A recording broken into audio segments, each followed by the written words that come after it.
Vous n'étiez qu'un enfant lorsque vous l'avez entendu pour la première fois.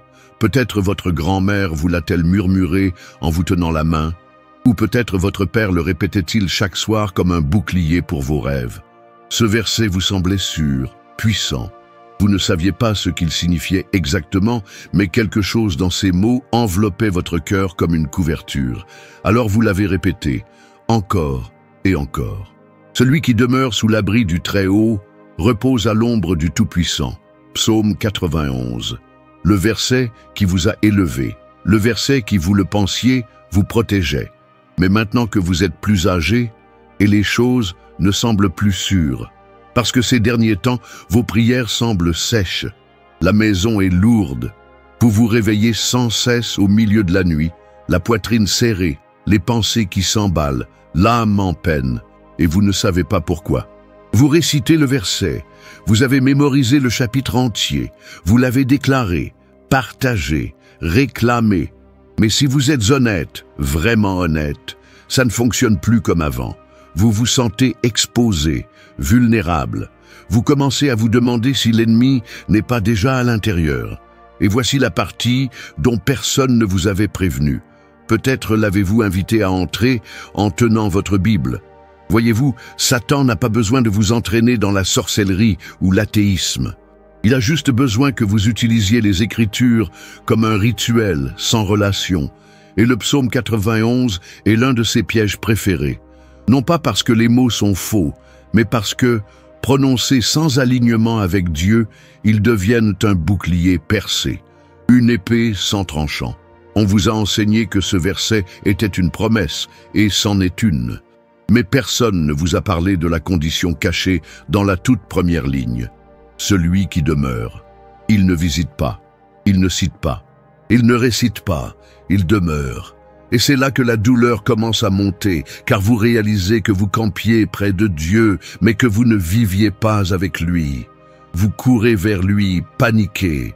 Vous criez quand vous avez peur. Vous ouvrez la Bible quand la vie s'effondre, mais le reste du temps, vous demeurez ailleurs, dans l'offense, dans les commérages, dans l'amertume, dans le péché.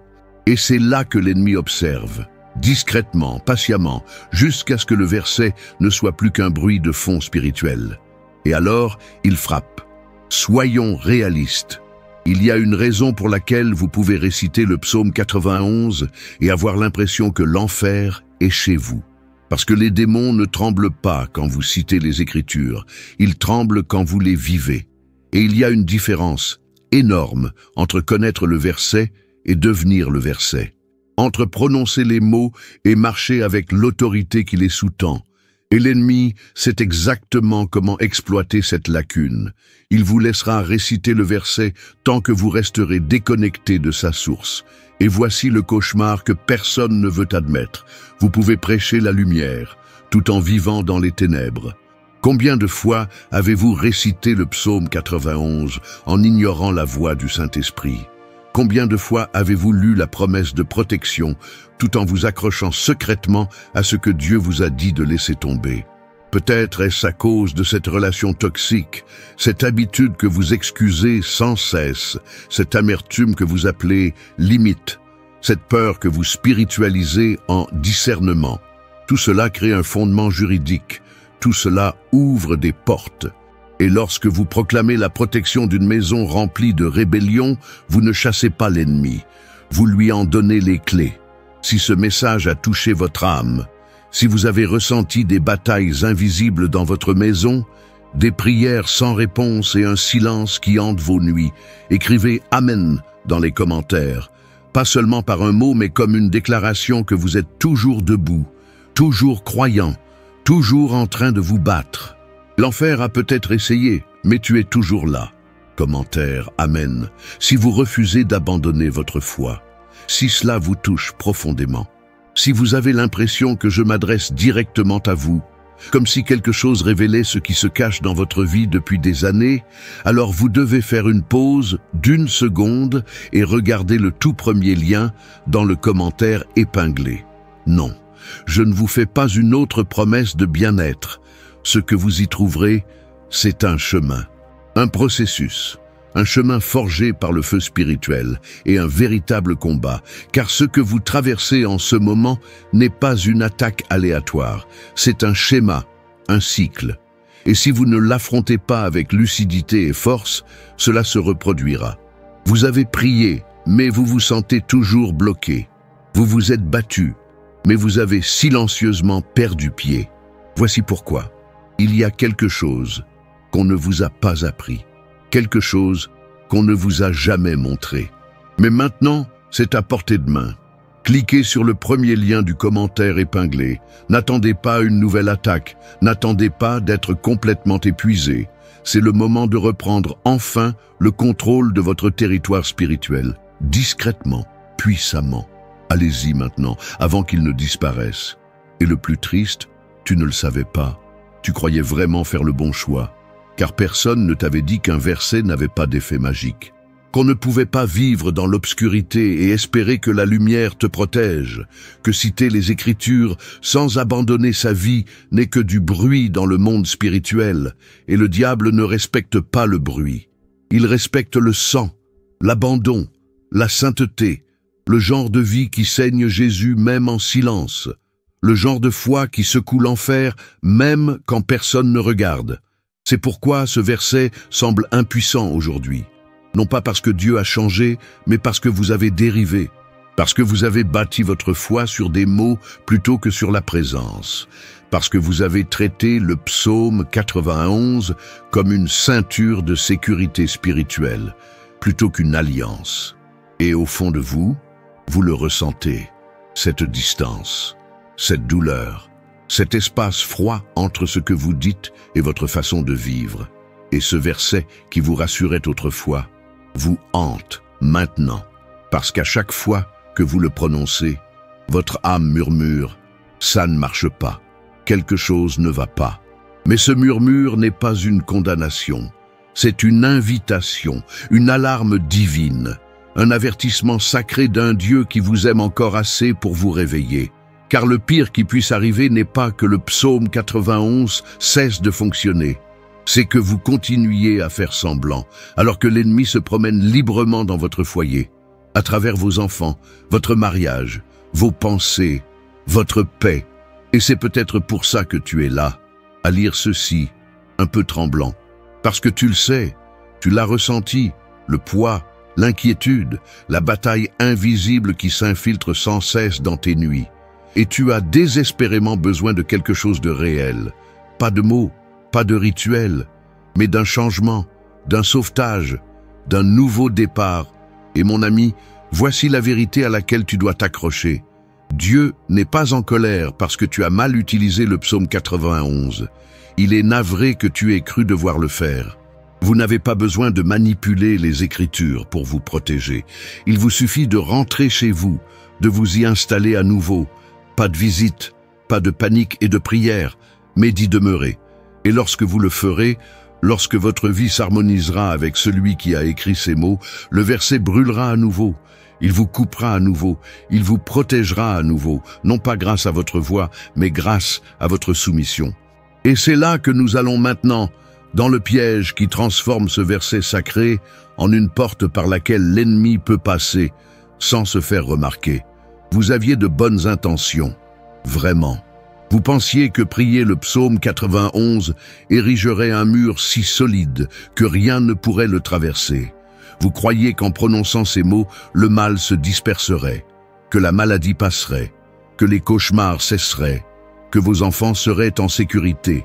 Et au début, vous avez eu l'impression que ça marchait. Mais maintenant, quelque chose a changé, parce que maintenant, il règne chez vous une tension qui n'existait pas auparavant, une lourdeur dans l'air, une froideur dans le silence. Vous priez plus fort, plus longtemps.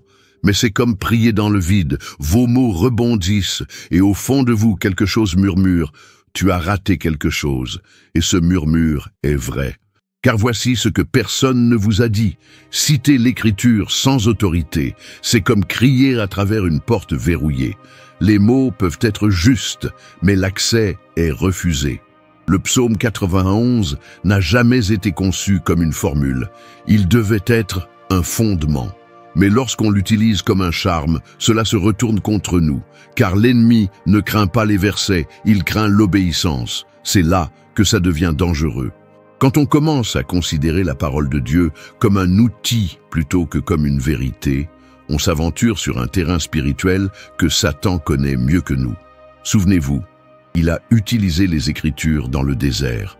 Il les a parfaitement citées à Jésus, tout en poursuivant des desseins démoniaques. Alors, si Satan peut prononcer la parole tout en étant mauvais, pourquoi pensons-nous être en sécurité simplement parce que nous la prononçons? Parfois, la chose la plus puissante que vous puissiez faire est de dire « Amen » à travers vos larmes. Même quand tu ne comprends pas, même quand vous avez l'impression que personne ne vous entend. Si cela parle à votre esprit, commentez « Amen » ci-dessous et faites savoir aux ténèbres « Vous appartenez toujours à la lumière ». C'est là que la plupart des gens passent à côté de la vérité.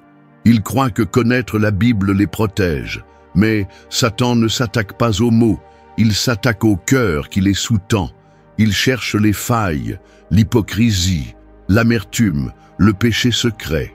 Il écoute vos prières, non pas pour les craindre, mais pour trouver des ouvertures.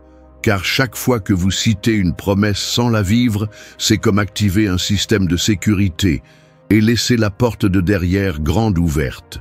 Soyons honnêtes. Combien de fois avez-vous récité le psaume 91 tout en continuant à marcher dans le manque de pardon? Combien de fois avez-vous récité « Aucun fléau n'approchera de ma demeure » tout en entretenant des relations que Dieu vous avait ordonné de rompre? Combien de nuits avez-vous prié pour que les anges vous protègent, tout en adoptant sciemment des habitudes qui invitent les démons à entrer? Vous pensez que le psaume 91 surmontera la rébellion, qu'il couvrira le compromis. Mais ce ne sera pas le cas. Impossible. On ne se moque pas de Dieu et ses promesses ne s'appliquent pas en dehors de ses principes. Le verset dit « Il donnera des ordres à ses anges à ton sujet ». Mais ce mot « tu » ne désigne pas n'importe qui. C'est l'habitant, celui qui s'est soumis, l'enfant qui demeure, pas celui qui visite, panique, puis retombe dans le péché. Voilà le piège. Vous pensiez que ce verset vous protégeait. Mais en l'utilisant à mauvais escient, vous vous exposez en réalité. Vous donnez à l'ennemi des bases légales pour vous accuser devant le trône. Car Satan est un menteur, mais c'est aussi un avocat. Il sait transformer la vérité en preuve. Et lorsqu'il voit un croyant citer les Écritures, mais vivre doublement, il porte l'affaire directement devant les tribunaux du ciel. Tu n'es pas fou. Cette lourdeur dans ta maison, ce silence après tes prières, il y a une raison. Vous devez accéder au premier lien dans le commentaire épinglé dès maintenant. Ce que vous y trouverez n'est pas du battage médiatique, mais une structure spirituelle, de véritables conseils, une véritable puissance de feu. Allez-y, maintenant, avant que le cycle ne recommence. Et maintenant, les symptômes spirituels commencent à prendre sens. La tension, l'anxiété, la confusion constante, l'agressivité soudaine de vos enfants, la maladie qui revient sans cesse. Les rêves qui ressemblent plus à des avertissements qu'à des visions. Vous pensiez que c'était la malchance, vous pensiez que c'était juste la vie, mais ce n'est pas le cas. C'est une infiltration.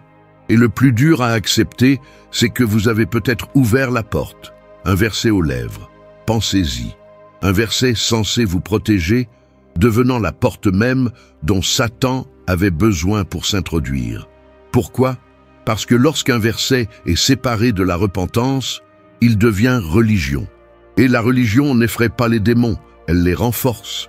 Ils prospèrent dans des déclarations creuses, dans une fausse sainteté, dans des pièces remplies de prières mais vides de présence. Ils attendent le moment où vous ferez plus confiance aux mots qu'à la parole elle-même. Vous avez peut-être prié ce verset, mais avez-vous obéi à celui qui l'a donné?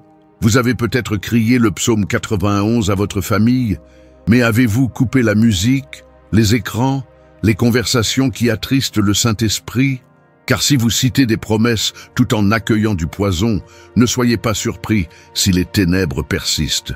Elles n'obéissent pas à votre voix, elles répondent à votre vie.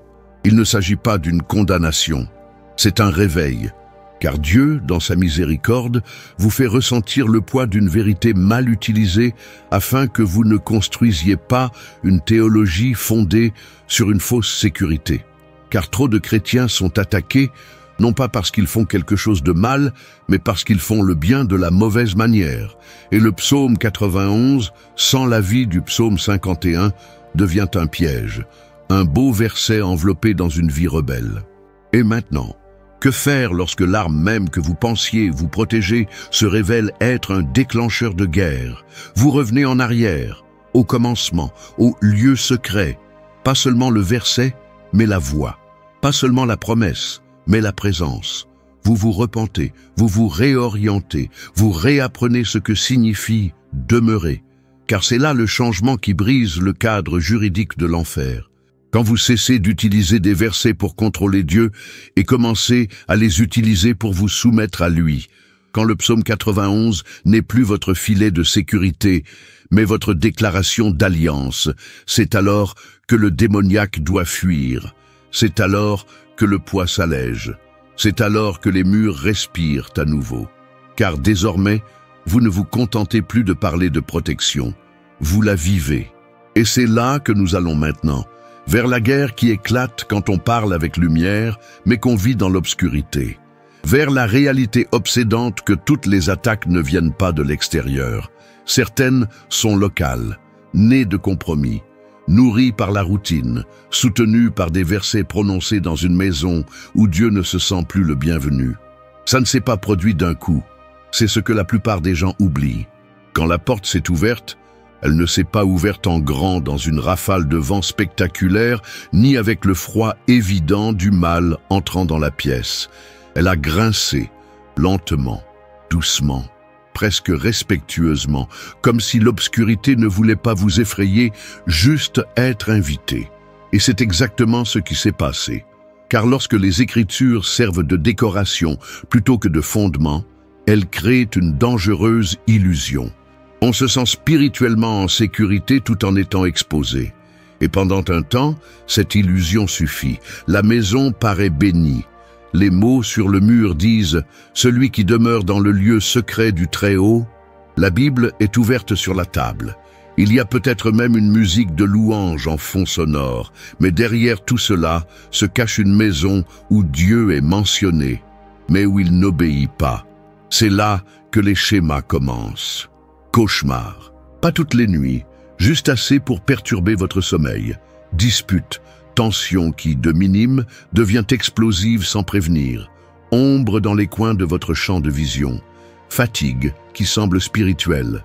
Enfant qui se réveille terrifié et incapable d'expliquer pourquoi. Vous priez plus fort, mettez plus de musique de louange, répétez le couplet, et encore. Mais au fond de vous, vous le sentez. Les mots ne fonctionnent plus comme avant, ou peut-être qu'ils n'ont jamais fonctionné. Car l'écriture n'est pas un bouclier pour ceux qui vivent dans la rébellion. C'est une épée, et une épée entre des mains impures ne protège pas. Elle transperce, elle condamne, elle confronte. Alors, plus vous la répétez, plus votre esprit est agité de malaise, car Dieu vous aime trop pour vous permettre de vous cacher derrière des paroles saintes tout en vivant dans un défi silencieux. C'est là que l'ennemi s'enhardit. Non pas parce qu'il est plus fort, mais parce que vous lui avez donné un siège. Il s'immisce désormais dans votre routine, dans vos habitudes, déguisées en normal. Et le plus terrifiant, vous commencez à le justifier. Vous normalisez l'obscurité parce qu'elle est là depuis assez longtemps pour vous sembler familière. Vous cessez de vous demander « Pourquoi cela arrive-t-il » et commencez à penser « Peut-être que c'est comme ça que la vie est faite ». Et Satan sourit, car c'était le but depuis le début, non pas de vous faire perdre la foi, mais de vous faire croire à tort. Citer des versets sans rien changer, se fier au rituel plutôt qu'à la justice, dire « je fais confiance à Dieu » alors que votre mode de vie vous dicte le contraire. C'est là que vos prières perdent leur force, non pas parce que Dieu a cessé de vous écouter, mais parce que vous avez cessé de vous aligner. Le foyer devient une contradiction spirituelle. L'écriture sur les lèvres, le compromis dans le cœur. Et dans cette tension, Satan trouve un terrain d'action. Il n'a pas besoin de vous posséder, il a juste besoin d'un accès, d'un point d'appui, d'un droit légal. Et l'un des plus grands droits légaux dont il use est la vérité mal utilisée. Car ce qui donne accès à l'ennemi, ce n'est pas seulement l'ignorance, c'est la rébellion sous couvert d'obéissance. C'est quand on récite le verset, mais qu'on refuse de pardonner. Quand on se déclare protégé, mais qu'on maudisse quelqu'un dans la circulation. Quand on bénit son foyer, mais qu'on laisse la luxure envahir son écran. Voilà ce qui fait le succès des démons. La dualité, la double vie, les masques religieux. Ramenons-le à la maison. Il y avait une femme qui mémorisait le psaume 91. Elle le priait matin et soir. Elle oignait ses portes, ses enfants, son lit. Mais sa maison était toujours lourde. Ses enfants étaient toujours malades. Et ses rêves étaient remplis d'étranges ombres. Elle venait à l'église, implorant la délivrance. Elle demandait pourquoi le verset ne fonctionnait pas. Lorsque le pasteur l'interrogea gentiment sur son mariage, elle se mit sur la défensive. Lorsqu'on l'interrogea sur ses habitudes télévisuelles, sa colère monta en flèche. Confrontée au manque de pardon, elle quitta l'église. Voyez-vous, le verset ne la trahissait pas. Sa vie le contredisait. Et cette contradiction offrait à l'ennemi un accès légal. Un verset sacré ne peut pas remplacer un mode de vie infernal. On ne peut pas répandre le psaume 91 sur le péché et espérer que le résultat soit saint. C'est le piège dans lequel beaucoup tombent. Croire qu'il suffit de prononcer les mots justes. Mais le monde spirituel ne se meut pas par le son. Il se meut par la soumission. Les anges ne sont pas activés par votre volume. Ils sont envoyés lorsque vous demeurez. Et demeurer signifie rester, vivre, demeurer en lui, et non pas simplement lui rendre visite quand on a peur. Et pourtant, même maintenant, la miséricorde de Dieu est active, parce que tu es toujours là. Tu lis ceci, tu ressens la douleur de la vérité. Non pas parce que Dieu veut te faire honte, mais parce qu'il veut te sauver. Tu avais besoin de voir le mensonge tel qu'il était. Tu avais besoin de comprendre que citer les Écritures ne sert à rien quand ton âme est en rébellion. Tu avais besoin de ressentir le poids, non pas pour t'écraser, mais pour te faire changer d'avis. Détournez-vous du rituel. Revenez à la révérence. Passez du confort à la conviction. Parce que ta maison est toujours une terre sacrée, si tu la reprends. Et oui, la guerre peut s'intensifier lorsque tu commences à fermer les portes que tu as laissées ouvertes. L'ennemi mettra ta détermination à l'épreuve. Les attaques pourraient être plus violentes. Mais maintenant, tu combats du bon côté. Maintenant, ton verset est enflammé. Car maintenant, tu ne te contentes pas de connaître la parole, tu lui obéis. Et cette obéissance change tout. Car lorsque l'ennemi passe devant chez vous, il n'entend pas seulement les Écritures, il voit la soumission, il voit la repentance, il voit le sang, et c'est alors qu'il continue à marcher, non pas à cause de votre voix, mais à cause de sa couverture. Êtes-vous prêt à y aller? Nous allons maintenant aborder la racine du problème, la raison pour laquelle tant de chrétiens se sentent spirituellement en danger, même lorsqu'ils prient. Nous dévoilons les lois démoniaques qui permettent aux ténèbres de s'installer malgré les déclarations de lumière. Et une fois que vous aurez compris cela, vous saurez enfin comment fermer la porte pour de bon. Si votre esprit brûle en ce moment, si vous sentez quelque chose se réveiller en vous, comme des chaînes qui se brisent en silence, ne faites pas défiler l'écran. Ne vous retenez pas. Commentaire. Amen, en signe de reddition et en signe de guerre. Tu n'es pas seul, le ciel te regarde, il priait, il jeûnait, il citait les Écritures. Mais quelque chose clochait toujours. La lourdeur persistait, la tension persistait, l'ennemi était toujours là. Et cela les a forcés à se poser une question que la plupart des gens ont trop peur d'aborder. Et si c'était moi qui ouvrais la porte? Il est plus facile de blâmer les circonstances, les démons ou les malédictions. Mais le véritable danger se cache souvent dans nos propres choix. Pas les plus évidents, pas ceux qui font la une des journaux, ceux que nous justifions, les plus anodins. Ces moments où Dieu connaît mon cœur, les compromis faciles, les schémas cachés. Et c'est là que la vérité devient terrifiante. L'enfer n'a pas besoin de votre rébellion totale, juste de votre permission silencieuse. Voyez-vous, le monde spirituel fonctionne sur la base de droits légaux. Il ne s'agit pas de folklore religieux ni de fantaisie médiévale, mais de la réalité biblique. Tout comme le ciel honore l'alliance, l'enfer exploite la violation. Lorsque vous priez le psaume 91 tout en gardant de l'amertume, vous donnez à Satan un accès légal. Lorsque vous soignez votre foyer, mais que vous dormez avec le manque de pardon dans votre cœur, l'huile n'arrête pas ce que votre désobéissance a provoqué. Il y a des règles, et l'ennemi les connaît mieux que la plupart des croyants. Jésus lui-même a dit « Le prince de ce monde vient, mais il n'a rien en moi ». Ce n'était pas poétique, c'était un langage juridique. Le Christ n'avait aucune porte ouverte, pas de péché, pas d'accord caché, pas de compromis non repenti. Mais beaucoup d'entre nous en ont. Et les versets que nous prions sont impuissants face aux portes que nous refusons de fermer. Voici comment cela se passe. Vous vous disputez avec votre conjoint, vous tenez des propos cruels, vous ne vous excusez pas, vous vous couchez en colère. Éphésiens 4,26 nous avertit littéralement que le soleil ne se couche pas sur votre colère et ne donnez pas accès au diable. Mais vous l'ignorez. Vous vous réveillez et priez le psaume 91 pour votre maison. Ce que vous ne réalisez pas, c'est que vous avez déjà cédé du terrain à l'ennemi. Il n'a pas enfoncé la porte. Vous lui avez donné la clé et il ne va pas tout détruire d'un coup. Il est plus subtil que ça. Il commencera par votre sommeil, puis les émotions de vos enfants, puis vos finances. Petit à petit, l'érosion spirituelle commence, et pendant ce temps, vous continuez à prier, à citer. Vous ne comprenez toujours pas pourquoi ça ne marche pas. C'est là la racine de la contradiction spirituelle. Vous ne pouvez pas rejeter ce que vous nourrissez sans cesse. Vous ne pouvez pas réprimander ce dont vous refusez de vous repentir. La puissance de Dieu n'opère pas par la superstition, elle s'exprime par la soumission. Et tant que vous n'en aurez pas pris conscience, vous vivrez dans un cycle de prière sans réponse, d'épuisement émotionnel et de confusion spirituelle. Certains tentent de remédier à cela en augmentant le volume, en louant plus fort, en répandant plus d'huile d'onction, en criant des prières avec urgence. Mais le volume n'impressionne pas le démoniaque. L'obéissance, oui. La repentance, oui. L'humilité, oui. Vous pouvez crier des versets dans les ténèbres toute la nuit, mais tant que votre vie ne s'alignera pas sur la vérité, les ténèbres resteront immobiles. Allons plus loin.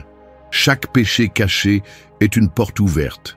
Amertume, pornographie, rumeur, orgueil, jalousie. Vous ne verrez peut-être pas l'ennemi y entrer, mais vous en ressentirez les effets. Votre anxiété monte en flèche sans raison. Votre paix intérieure s'évapore sans explication. Vos relations se brisent. Vos rêves s'assombrissent. Votre foi s'engourdit. Et le pire, vous commencez à croire que c'est exactement ce que l'on ressent en temps de guerre. Mais ce n'est pas une guerre, c'est une question de conséquences. Le diable n'attaque pas votre foyer parce que vous êtes saint, il l'habite parce que vous êtes inconstant. Et tant que vous croirez que les versets fonctionnent comme des formules magiques, rien ne changera. Car le psaume 91 n'est pas un charme, c'est un contrat. Il commence par une condition, celui qui demeure sous l'abri du Très-Haut. Ce n'est pas tout le monde, ce n'est pas le chrétien lambda, ce n'est pas celui qui visite Dieu le dimanche et l'ignore le lundi. C'est celui qui demeure, celui qui y vit, celui dont le cœur est entièrement soumis. Et se rendre vous coûte quelque chose. Cela vous coûte vos rancunes, vos plaisirs secrets, vos péchés confortables. Cela vous coûte votre double vie. Car les démons ne craignent pas celui qui connaît les versets, ils craignent celui qui les vit. Soyons réalistes. Certains d'entre vous regardent ceci et se sentent exposés, non pas parce que quelqu'un vous a jugé, mais parce que Dieu vous condamne. Ce sentiment dans votre poitrine, ce malaise dans votre estomac, ce n'est pas de la culpabilité, c'est de la grâce. C'est le Saint-Esprit qui vous montre où l'ennemi a eu accès, non pas pour vous humilier, mais pour vous libérer. Parce qu'au moment où vous fermez cette porte, la guerre change. Le même ennemi qui vous a tourmenté sera contraint de fuir. Les mêmes ténèbres qui opprimèrent votre famille perdront leur emprise, mais cela n'arrivera pas par accident. Cela n'arrivera pas en citant des versets, en ignorant vos habitudes. Cela arrivera lorsque vous cesserez d'utiliser la parole de Dieu comme un bouclier contre la désobéissance et commencerez à l'utiliser comme une épée contre votre propre chair. Vous n'avez pas besoin de prier plus fort. Vous avez besoin de mains plus propres. Vous n'avez pas besoin de plus d'huile. Vous avez besoin d'une véritable repentance. Vous n'avez pas besoin d'un autre service émotionnel. Vous avez besoin d'un mode de vie où l'on se donne à fond. C'est ainsi que vous reconquérez votre foyer, non pas par la performance, mais par la pureté. Non pas par la peur, mais par la fidélité. Car lorsque Dieu voit un cœur véritablement tourné vers lui, il envoie des anges avant même que vous ne parliez. Et lorsque Satan cherche un point d'appui, il n'en trouve aucun. Vous devenez intouchable, non pas parce que vous êtes bruyant, mais parce que vous êtes aligné. Et maintenant, la pièce finale arrive. Nous avons dénoncé l'utilisation abusive des Écritures. Nous avons révélé les portes ouvertes. Nous avons dévoilé les droits légaux. Mais il reste une dernière étape, celle qui relie tout cela, la restauration, la rédemption. Le processus qui consiste non seulement à fermer la porte, mais à la sceller avec le sang de Jésus pour qu'elle ne s'ouvre plus jamais. Alors maintenant, vous êtes ici, à la fin. Et peut-être que votre cœur bat la chamade. Peut-être que les larmes vous montent aux yeux. Peut-être que pour la première fois depuis des années, la confusion prend enfin sens. Les versets que vous avez priés, le silence que vous avez enduré, l'obscurité que vous avez ressentie. Vous n'avez pas été ignoré par Dieu, on vous avait prévenu, parce que le véritable amour avertit avant de sauver. Et c'est précisément ce qu'a été tout ce cheminement, Dieu confrontant le mensonge avant qu'il ne vous détruise. Non pas pour vous punir, mais pour vous en sortir, pour vous montrer que tout ce que vous avez ressenti n'était pas seulement un combat spirituel, c'était une porte. Et maintenant, par sa grâce, cette porte peut enfin se refermer. C'est ici que tout change. Revenons au début, le psaume 91. C'est l'un des chapitres les plus cités et les plus appréciés des Écritures. Mais savez-vous ce que dit réellement le verset 1 ? Celui qui demeure sous l'abri du Très-Haut repose à l'ombre du Tout-Puissant. Il ne s'agit pas de réciter, il s'agit de résider. Ce n'est pas une visite temporaire, il s'agit de construire toute sa vie autour de Dieu, et non pas simplement de lui demander de se manifester quand tout s'écroule. Trop de croyants tentent d'utiliser Dieu comme une police d'assurance spirituelle. Ils ne l'appellent que lorsque quelque chose se brise. Ils n'ouvrent la Bible que lorsque tout devient sombre. Mais le lieu secret n'est pas une chambre de sécurité, c'est une demeure permanente. Et la promesse de protection ? Elle est pour ceux qui y vivent, pas pour ceux qui louent la présence de Dieu le week-end. Et c'est l'erreur que beaucoup commettent. Ils réclament la délivrance sans se soumettre. Ils veulent la bénédiction sans obéir. Ils veulent être couverts tout en étant compromis. Mais Dieu ne partage pas l'espace avec la rébellion. Ces promesses ne sont pas activées par l'émotion. Elles sont débloquées par la repentance. Et se repentir ne signifie pas dire « je suis désolé », mais plutôt « j'en ai fini ». C'est supprimer le contact auquel vous ne devriez pas parler. C'est annuler l'abonnement que vous avez caché. C'est confesser le secret que vous avez gardé secret pendant des années. C'est sortir de ce cycle toxique. C'est rompre le lien d'âme. C'est abandonner l'orgueil qui vous pousse à blâmer les autres pour votre souffrance. C'est cesser de prier pour que Dieu change votre situation, alors que vous refusez de changer votre position. Et lorsque vous vous repentez vraiment, quelque chose de puissant se produit. Le sang de Jésus ne se contente pas de vous pardonner, il reprend possession du territoire. Chaque porte que l'ennemi a franchie est scellée. Chaque pièce qu'il a habitée est inondée de lumière. Chaque malédiction qui persistait perd son pouvoir. Car lorsque le droit légal est supprimé, l'ennemi n'a plus accès, plus de voix, plus d'autorité. Voilà ce qu'est réellement le combat spirituel. Il ne s'agit pas de crier plus fort. Il s'agit de vivre plus sainement. Il s'agit de se tenir dans une justice que l'on n'a pas méritée, mais à laquelle on s'abandonne pleinement. Et là, Satan n'a rien à quoi s'accrocher, rien à accuser, rien à quoi s'attacher. Votre maison devient une forteresse. Non pas grâce à votre force, mais grâce à votre soumission. Et maintenant, je veux que vous réfléchissiez à ceci. À quoi ressemblerait votre maison si elle était entièrement abandonnée? Fini les cauchemars, fini les tensions invisibles, fini les prières qui s'écrasent, juste la paix, juste la présence, juste la protection. Non pas comme un sentiment, mais comme une réalité. C'est ce que Dieu veut pour vous. C'est ce qu'il a toujours essayé de vous donner. Mais il ne force pas, il frappe. Et ce soir, il frappe à nouveau. Alors, c'est votre moment. Pas demain, pas quand je serai prêt, pas quand les choses se calmeront. Maintenant, car attendre trop longtemps, c'est garder les portes ouvertes. Et certains d'entre vous le ressentent déjà. L'urgence, la pression, cette vérité indéniable. Vous avez vécu trop longtemps avec un faux sentiment de sécurité. Vous avez cité des versets tout en fuyant spirituellement. Vous avez pleuré pour obtenir des réponses, mais vous avez ignoré les instructions. Ça se termine aujourd'hui. Non pas parce que vous avez fait une percée, mais parce que vous avez enfin identifié la brèche. Et une fois que vous l'aurez vue, vous pourrez réparer le mur. Une fois que vous connaîtrez la vérité, elle pourra vous libérer. Voici comment nous scellons cela. Vous priez, non pas pour impressionner, mais pour vous rendre. Vous confessez, non pas pour accomplir, mais pour être purifié. Vous vous repentez, non pas pour manipuler Dieu, mais pour être restauré à lui. Et puis vous déclarez, non par peur, mais par foi. Moi et ma maison, nous servirons le Seigneur. Dis-le, écris-le, vis-le, car lorsque vous le faites, toute fausse couverture se brise, tout accès caché est fermé, et la paix que vous recherchiez vous trouve enfin. Donc si vous êtes arrivé jusqu'ici, je veux vous dire quelque chose directement. Merci. Merci d'avoir eu l'honnêteté d'affronter cette vérité. Merci d'avoir eu le courage de traverser cette épreuve. Merci d'avoir laissé ce message pénétrer votre âme. Ce n'était pas facile, la conviction ne l'est jamais, mais cela en vaut la peine. Parce que de l'autre côté de cette douleur, il y a la liberté.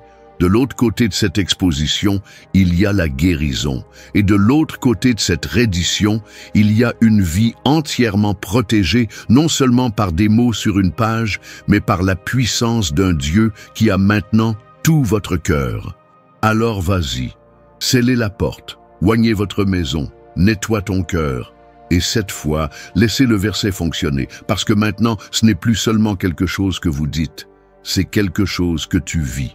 Et quand l'ennemi reviendra, et il reviendra, il trouvera la maison propre, la porte verrouillée et le nom de Jésus écrit sur chaque mur.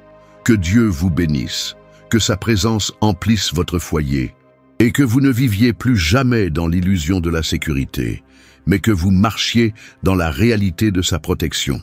Amen.